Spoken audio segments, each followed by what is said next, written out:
PEGI 18. Why did we choose this life? Why did we become superheroes? We dedicate our lives to fighting crime for one reason: to make $1 billion on a superhero franchise. Superheroes and video games, there's a lot of stuff to take the piss out of. Yeah. There just is.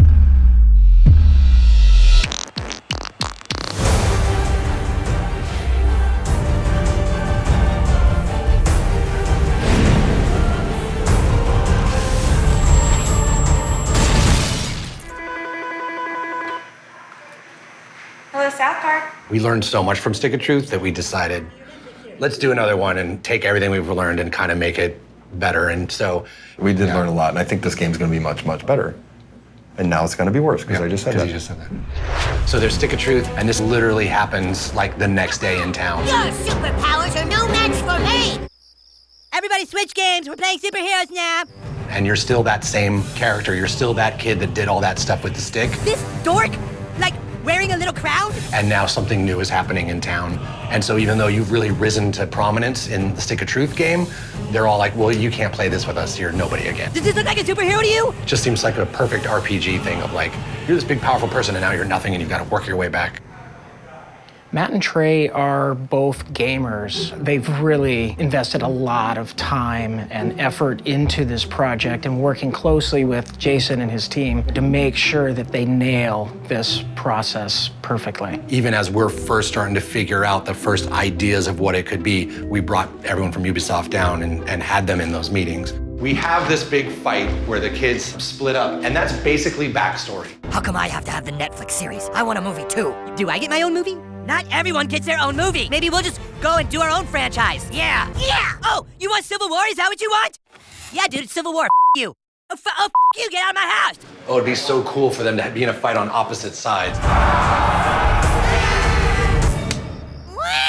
Mom, Kenny hit me right in the face. Our goal, what we said from the beginning was, we still want that feeling that everyone had of, putting their underwear on the outside of their pants and running around with a cape and being like, I'm gonna save the town. But then we're just rehashing the same old material. There's nothing wrong with doing the exact same movie to start a franchise.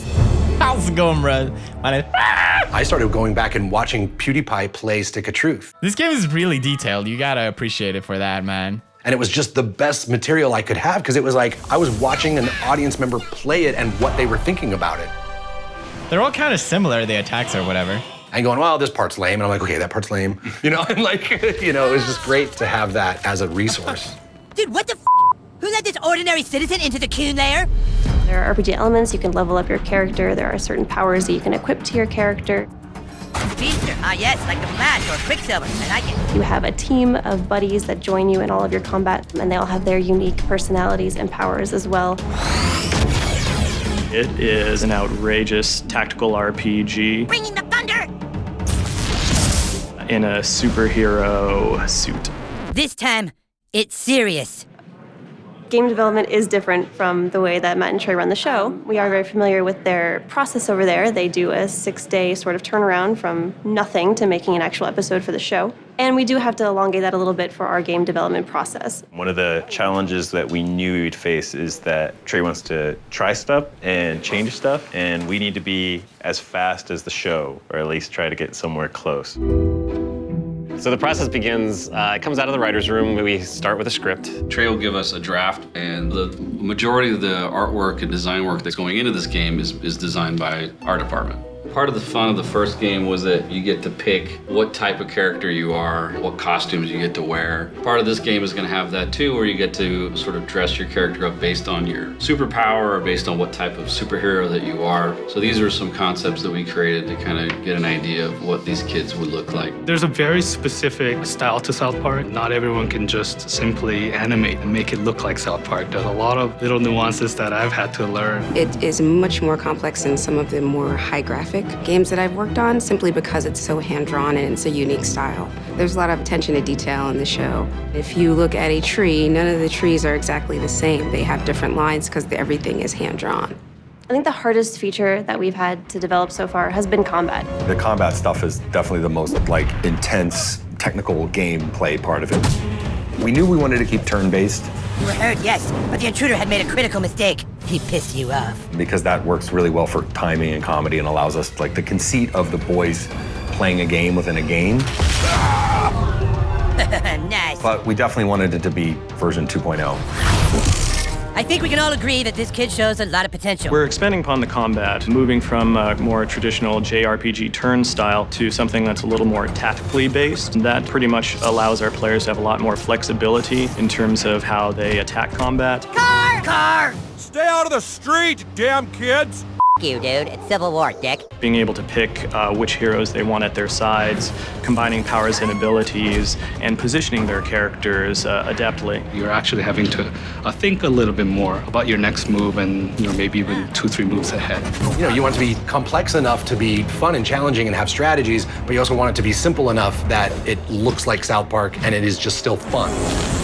We established in Stick of Truth that you have a magical butthole, and so this kind of goes to the next level where we're like, you how get can we make your farts more powerful than what it was in Stick of Truth? And we're like, could start to bend time. Yeah, if you make it really rips a hole in the space-time continuum. You really rip one. You can really rip one. Which again was one of those things like, oh, that's a great idea, but then when you start to put it into a video game system, it's really hard to figure out. So I think we figured out a good time fart system.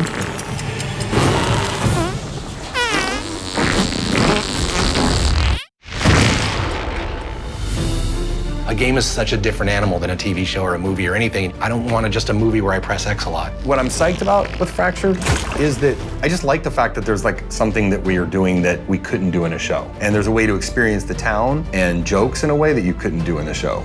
There are going to be those moments where you're going to look at it and go, oh my God, that was really cool. We're really excited. We're excited to tell this particular story. Coon Fritz, go! South Park, the fractured butthole.